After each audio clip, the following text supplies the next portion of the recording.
मृत्यु क्या है? मृत्यु को समझने से पहले थोड़ा जीवन को समझना है, क्योंकि जब जीवन को ही नहीं जान पाइएगा तो मृत्यु को जानने का कोई मतलब नहीं रहेगा।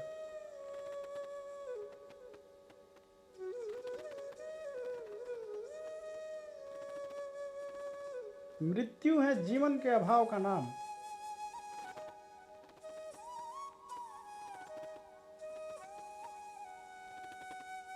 जहां से जीवन समाप्त होता है उसके बाद मृत्यु का नाम आता है। मृत्यु को जानने से पहले जीवन को जानना होगा, क्योंकि जब जीवन को नहीं जान पाएंगे तो फिर मृत्यु को जानने का कोई मतलब नहीं है।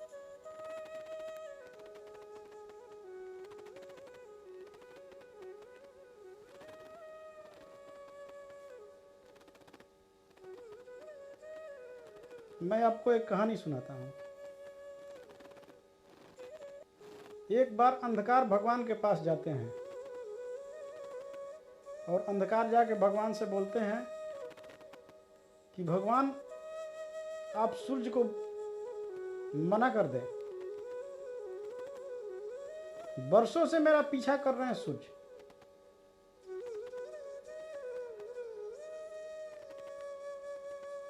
हजारों सालों से मेरा पीछा कर रहे हैं।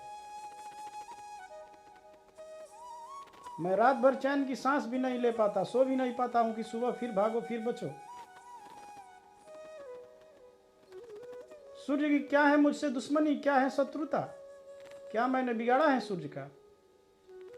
क्यों मेरे पीछे पड़े हुए हैं सूर्य? हजारों हजार सालों से मैं आराम भी नहीं कर पाता हूं, सो भी नहीं पाता हूं कि फिर सुबह भागो फिर बचो।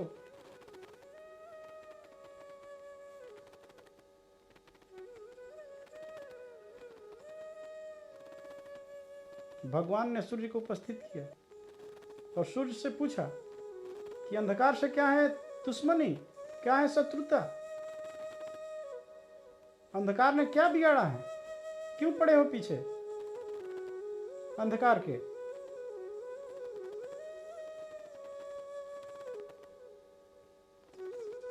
सूर्य ने कहा कि अंधेरा, मुझे कभी भेंट नहीं हुआ, कभी मुलाकात नहीं हुई, मैं क्यों पीछे पड़ूंगा? मैं क्यों गलती करूंगा? कौन है अंधेरा, कौन है अंधकार? मैं जानता नहीं, आज तक मिलना नहीं हुआ। हजारों सालों से मैं भ्रमण कर रहा हूं, लेकिन आज तक मेरी अंधेरे से मुलाकात नहीं हुई।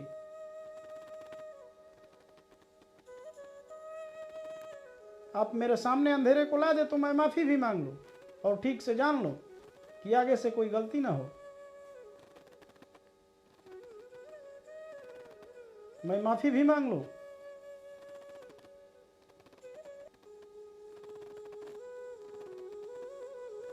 लेकिन भगवान सूर्य के सामने अंधेरे को नहीं ला सके, नहीं ला पाएंगे भगवान सूर्य के सामने अंधेरे को, क्योंकि अंधकार की कोई अपनी पॉजिटिव उपस्थिति नहीं है। अंधकार तो है प्रकाश के अभाव का नाम। जहां प्रकाश नहीं है वहां अंधेरा है, जहां प्रकाश है वहां अंधेरा नहीं रह सकता।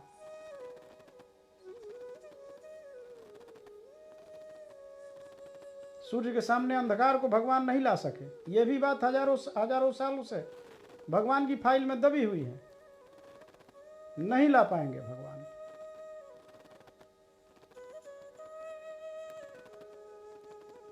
क्योंकि सूर्य के सामने अंधेरे का कोई औचित्य ही नहीं है।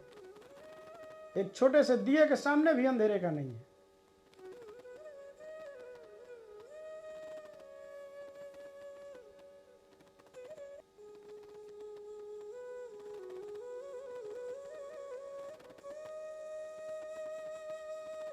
जहां प्रकाश नहीं है वहां है अंधेरा,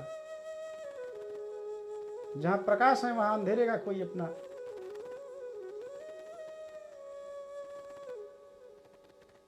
वजूद है ही नहीं।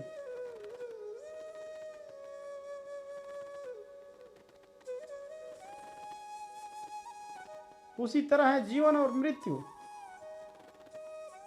जहां जीवन है वहां मृत्यु नहीं है।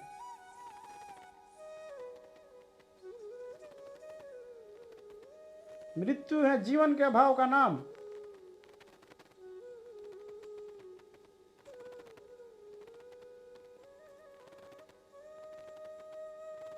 जब जीवन खत्म होता है तो उसे नाम दे दिया जाता है कि मृत्यु।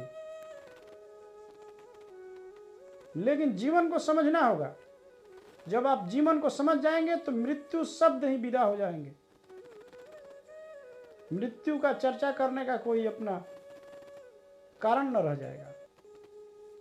जब आप ठीक से जीवन को समझ लें तो मृत्यु है ही नहीं, सिर्फ और सिर्फ जीवन ही है जो नहीं मिटता, जो अमिट है, जो जन्म जन्मांतर से था, है और रहेगा।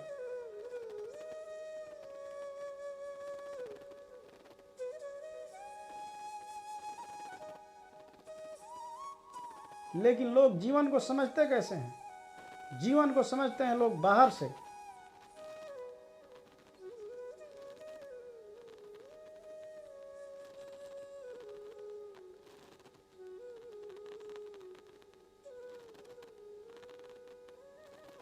जैसे राजा के महल में, राजा का आलीशान महल हो, महल के बाहर कोई व्यक्ति उसके दीवार से सट के महसूस करे कि नहीं मैं राजमहल में हूं, यही है राजमहल, तो बाहर के व्यक्ति को नहीं मालूम चलेगा राजमहल के बारे में। दीवार को जान के आप राजमहल को नहीं जान सकते। राजमहल को जानना होगा तो अंदर जाना होगा। लेकिन हम जीवन को बाहर से जानते हैं, अंदर से नहीं जानते। बाहर के खोल से जानते हैं कि यही है जीवन।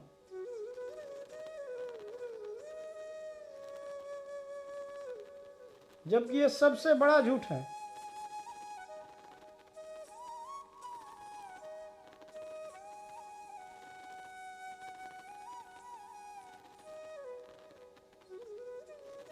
एक बुढ़िया की अपनी बगिया थी। बगिया में इतने खूबसूरत फूल निकलते थे कि आने जाने वाले कुछ देर रुके बिना नहीं रहते। अद्भुत फूल निकलते थे।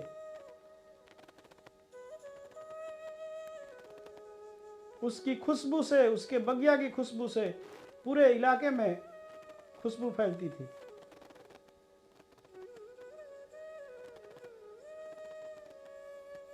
जीवन भर बुढ़िया ने सेवा किया था उस बगिया का,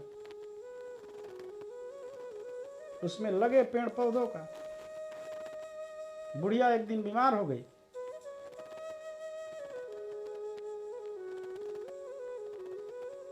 बुढ़िया बीमार हो गई तो बुढ़िया घर में कोई था नहीं, उसका बेटा था। बेटा को समझाया तो बेटा ने कहा कि माँ चिंता मत कर, जितना तू सेवा करती थी उतना सेवा करूंगा, तुझसे कम नहीं करूंगा, तू चिंता मत कर। बुढ़िया बेड पे पड़ गई, बेड रेस्ट में है बुढ़िया। और बेटा पूरे तन मन से लगा हुआ था बगिया की सेवा में।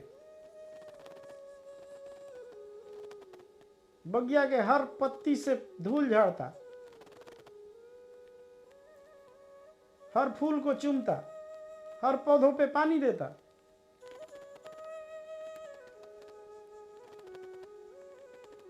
दिन रात लगा रहता और जाके अपनी माँ से बोलता कि माँ चिंता मत कर, मैं कर रहा हूं। दिन भर लगा हूं, सुबह से रात तक लगा रहता था उस बगिया की सेवा में।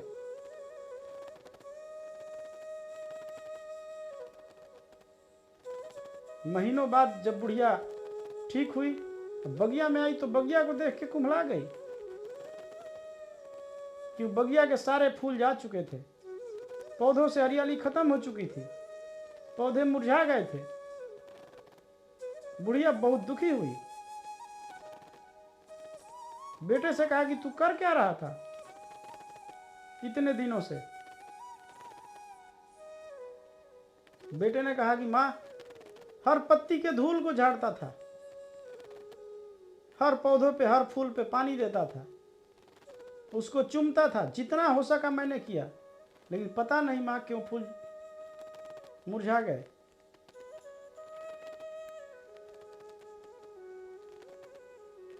माँ उदास थी, फिर भी हंसने लगी। बोली कि तुझे मालूम नहीं, तू पत्तियों को पानी दे रहा है, तू टहनियों को पानी दे रहा है, तू फूल को पानी दे रहा है, लेकिन इसका जीवन तो जड़ में है। पौधों का जीवन जड़ों में होता है, जो अंदर है।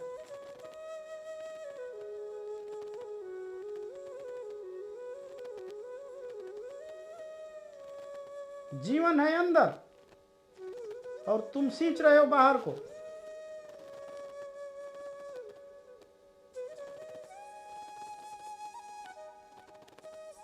उसी तरह हमारा जीवन है अंदर और हम समझ रहे हैं बाहर से।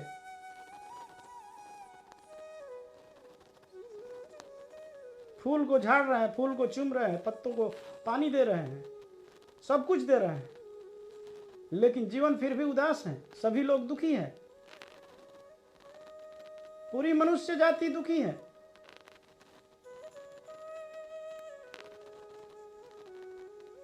क्योंकि जड़ों के बारे में सोचना, जड़ों के बारे में जानना मनुष्य चाहते ही नहीं है। कोई चाहता ही नहीं है कि मैं जानूं।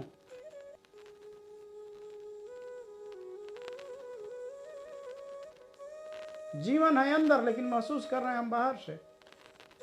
जैसे वो फूलों को झाड़ता, पौधों को पानी देता, पत्तियों को पानी देता, उसी तरह हम कर रहे हैं। इसीलिए हमारा जीवन कुम्हला गया है। लोग दुखी हैं, लोग डिप्रेशन में जी रहे हैं, लोग चिंता में जी रहे हैं, क्योंकि जीवन का पता ही नहीं है। जानना ही नहीं चाह रहे हम, जानना ही नहीं चाह रहे हम।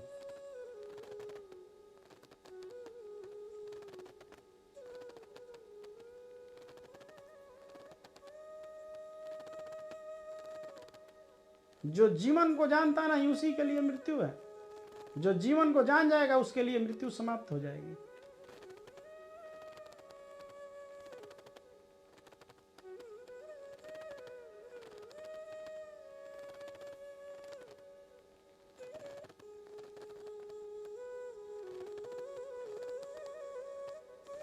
जीवन को हम जानते हैं अपने ज्ञानेंद्रियों से, कर्मेंद्रियों से।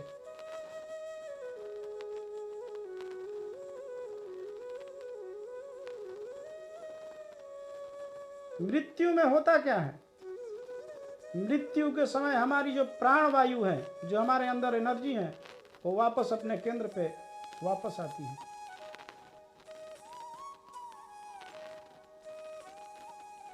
नाभि होता है केंद्र, क्योंकि बच्चा जब मां के पेट में भी रहता है तो नाभि के द्वारा ही जीवित रहता है, उसका पोषण होता है।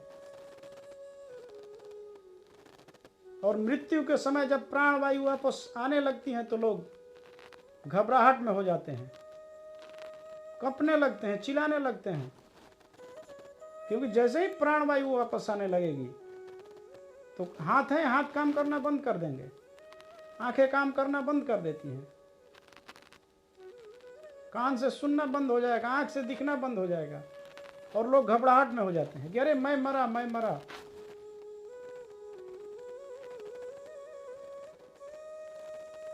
और इस मृत्यु के क्षण में भी जीवन को नहीं जान सकते।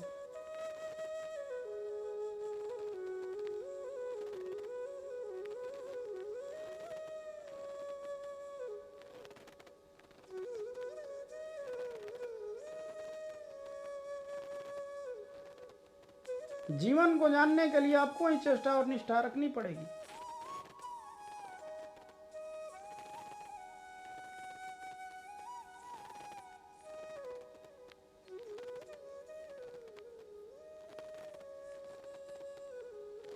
मोक्ष में जोगी करते क्या है? ध्यानी करते क्या है? समाधि वाले करते क्या है? अपनी पूरी चेष्टा और निष्ठा के साथ प्राणवायु को अपने वापस केंद्र पे खींचते हैं, प्राणवायु को अपने वापस केंद्र पे लाते हैं। उन्हें यह भय नहीं रहता कि मैं मरा, क्योंकि वो आयोजित मृत्यु करते हैं।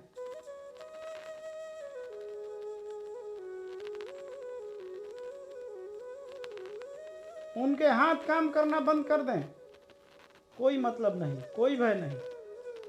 आंख देखना बंद कर दें, कोई मतलब नहीं। कान से सुनना बंद, कोई मतलब नहीं, क्योंकि वो पूरी चेष्टा और निष्ठा से इसी में लगे हुए हैं कि मेरी प्राणवायु वापस केंद्र पे आए।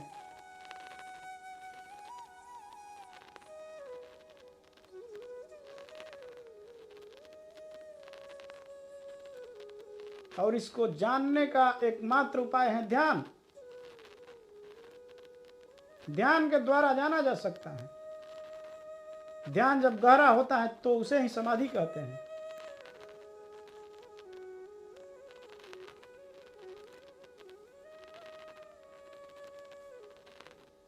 ध्यान में गहराई से उतरने पर ही समाधि को लोग उपलब्ध होते हैं, और समाधि में होती है आयोजित मृत्यु। कोई भय नहीं, कोई इच्छा नहीं, कोई विचार नहीं, सारे चीज शून्य। उस समय होती है आयोजित मृत्यु। उस समय लोग जान जाते हैं, उस समय जोगी जान जाते हैं, उस समय ध्यानी जान जाते हैं, उस समय समाधि वाले जान जाते हैं कि मृत्यु है ही नहीं, सिर्फ जीवन ही है।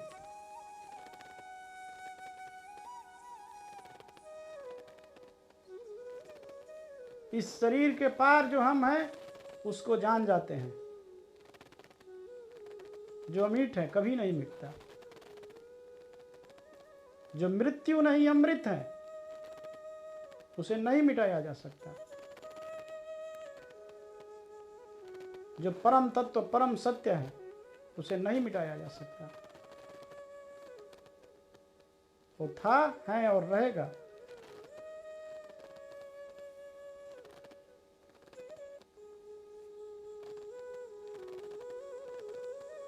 जो भी दिखता है और जो बदलता है,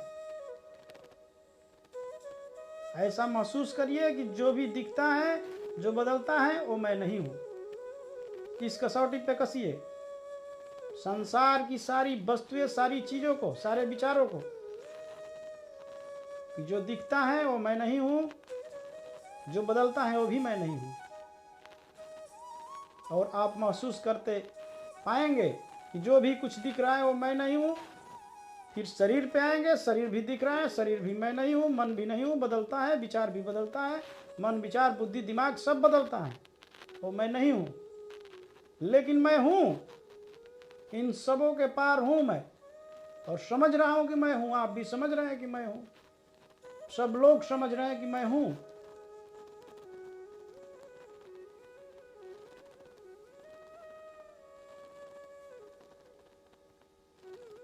जो बदला जा सकता है, जो दिख रहा है, इसके पार हूं मैं।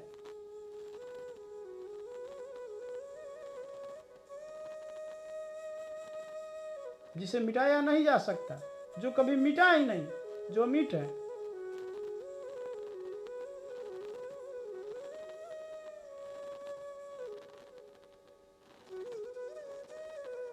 आप खुद महसूस करेंगे कि आप इन सब के पार भी हैं।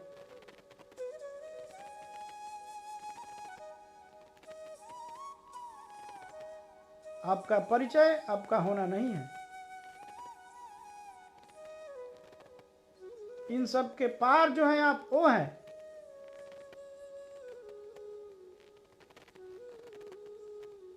हमें जीवन को जानना होगा।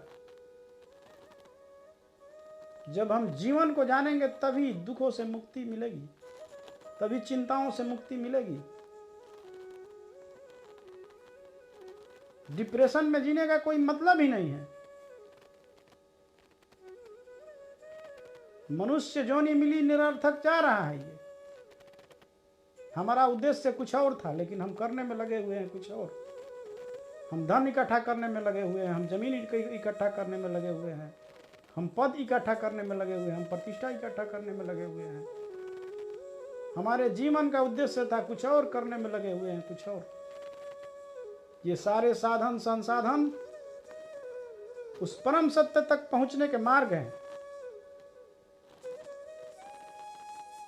खुद को जानने के मार्ग हैं, मोक्ष को प्राप्त करने के मार्ग हैं। जो भी साधन और संसाधन उपलब्ध हैं ये रास्ते हैं, लेकिन इसी को लक्ष्य मान बैठे हैं। हमें लक्ष्य को पहचानना होगा, अन्यथा एक जन्म और चला।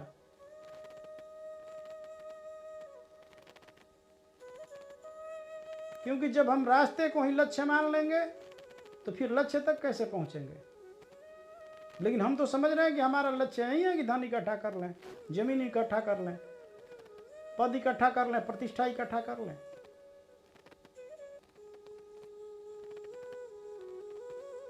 और बगिया में सींचने वाले लड़के की तरह हम ऊपर से खुद को सींचते हैं कि नहीं, हमारा जीवन खुशहाल हो जाएगा, हमारे जीवन में हरियाली आ जाएगी, हम आनंदित हो जाएंगे। नहीं,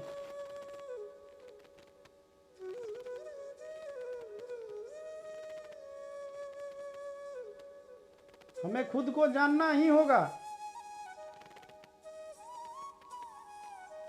और आप जान सकते हैं, बहुत कठिन नहीं है, बहुत ही आसान है। और सारे काम कठिन है, लेकिन ये बिल्कुल आसान है। लेकिन आप इसी को भूले बैठे हैं।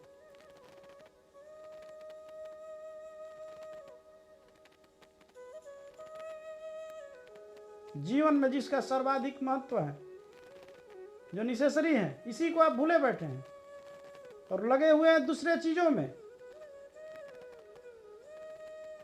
लगे हुए हैं पखंडी धर्मगुरुओं में।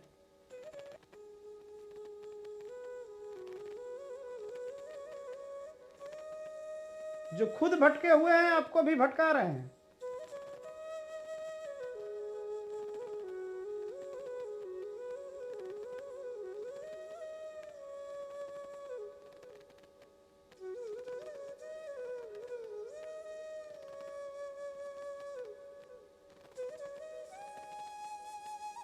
आपको जीवन को समझना ही होगा।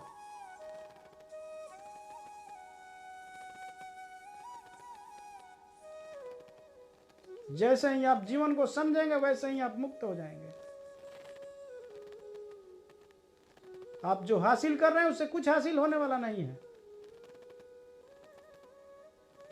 जिसके पास 10 लाख है वो सोचता है कि 1 करोड़ हो जाएगा तो मैं सुखी हो जाऊंगा। 1 करोड़ वाला सोचता है कि 10 करोड़ हो जाएंगे मैं सुखी हो जाऊंगा। लेकिन 10 लाख वाले के पास 1 करोड़ भी हो गया लेकिन फिर भी दुखी है। 1 करोड़ वाले का 10 करोड़ हो गया फिर भी दुखी है। सुख है ही नहीं वहां।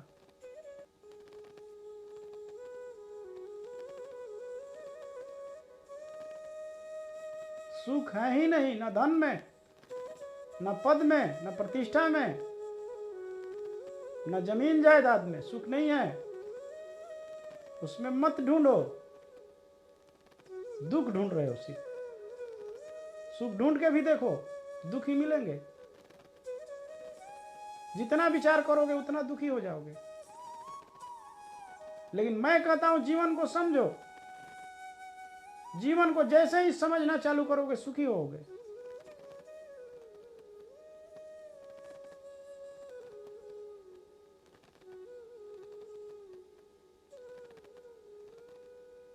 जिसने जीवन को समझ लिया सब समझ लिया। जिसने जीवन को जान लिया शेष जानने का कोई बाकी नहीं है इस मृत्यु लोक में।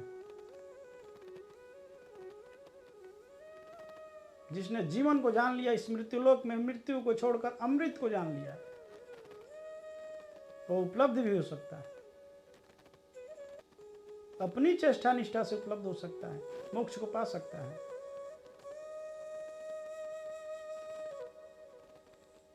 जन्म बेकार मत करो।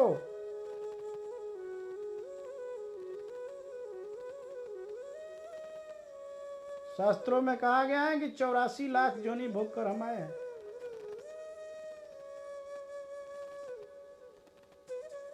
ये 84 लाख के पार हो गए हैं हम मनुष्य की योनि में, और इसे भी हम बेकार कर रहे हैं। प्रति पल, प्रति मिनट, प्रति घंटे, प्रति दिन, प्रति महीने हम बेकार कर रहे हैं इसको।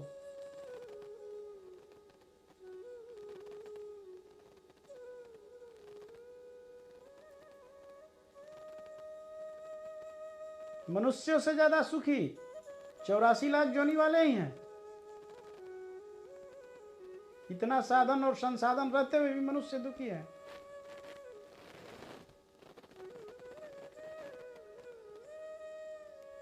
इसका कारण क्या है?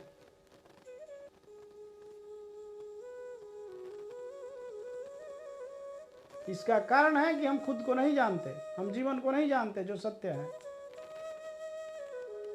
हम होश में नहीं जी रहे हैं, हम बेहोशी में जी रहे हैं, हम नशे में हैं। नशा किस चीज का है? नशा है धन को पाने का, जमीन जायदाद को पाने का, पद को पाने का, प्रतिष्ठा को पाने का। नशा में जी रहे हैं हम,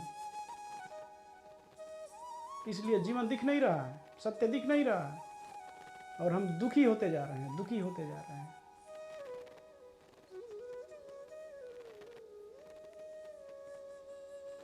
हमारा धर्म ही है जीवन को जानना, खुद को जानना। हमारा सबसे बड़ा धर्म यही है। लेकिन धर्म के नाम पे आप लोग करते क्या हैं? लोग करते क्या हैं? कथा कहानियां सुनते हैं, कथावाचक सुना रहे हैं, वो रो रहे हैं, आप भी रो रहे हैं पीछे से, वो हंस रहे हैं, आप भी पीछे से हंस रहे हैं। कोई एक प्रथा निकाल दी, आप भी करने में लगे हुए हैं। उससे कुछ नहीं होने वाला।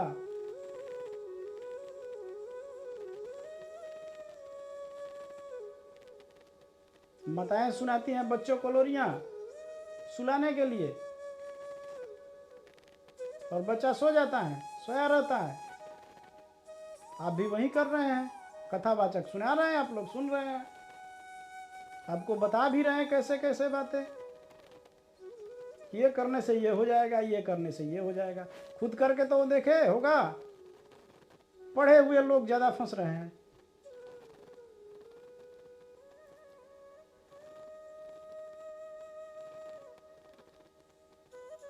और आप लोग लगे हुए हैं इसमें, जैसा बता रहे हैं वैसा कर रहे हैं।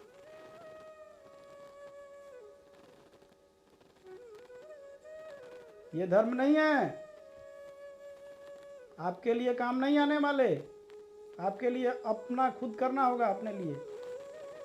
ये नहीं है कि आपके लिए कोई कर देगा, आपके लिए कोई गुरु कर देंगे, कोई आपके लिए पंडित जी कर देंगे, कोई नहीं करेगा। आपको स्वयं करना होगा अपने लिए। वो अपने लिए कर ले बहुत है, आपको अपने लिए करना होगा।